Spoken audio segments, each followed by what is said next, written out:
За хүний эрх эрхчлөөг хангахтай холбоотой зарим хуульд нэмэлт өөрчлөлт оруулах тухай хуулийн төслийг бол ерөнхийд нь дэмжиж байгаа. За энэ дээр төрийн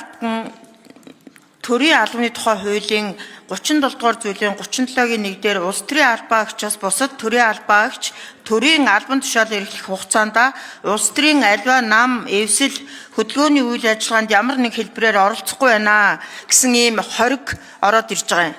Гэтэл үндсэн хуулийн 16-гийн 10-ыг төрийн албаны тухай хуулийн 37 дугаар зүйлийн 37-гийн 1-ийн 4, 37-гийн 1-ийн 5 зөрчөөд байна алтан гэрэл сайдаа. Энэ дээр та нэг анхаарч өгнө үү? Тэгээд үүнээс улбаалж 3 асуулт асууя.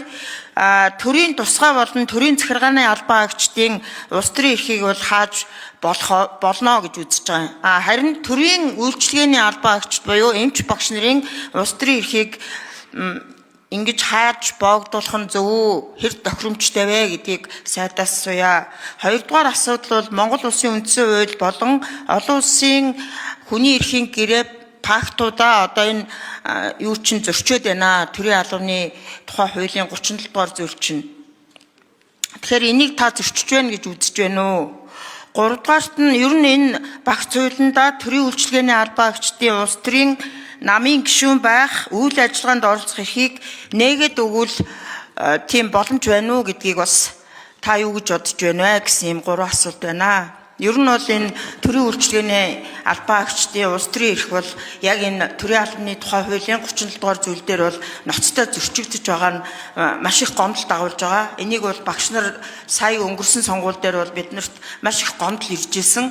Тэгэхээр энэ тал дээр бас анхаарч ажиллаач. Ер нь бол энэ хүний эрхийн зөрчилтэй холбоотой бас нэг хуулийн чинь нэг ийм алдаатай юу чинь энэ дээр байгаа шүү гэдгийг бас анхааруулж хэлмээр байна. За баярлалаа. За алтан гэрэл сайд хариулт өгье. За төрийн албаны тухай хуультай холбоотой өөрчлөлт энэ удаад бол үзэл баримтлалын хүрээнд за тэгээд энэ өргөн барьж байгаа төслийн хүрээнд огт ороогүй. Тэгэхээр одоо энэ дээр энэ харилцааг бол зохицуулаагүй.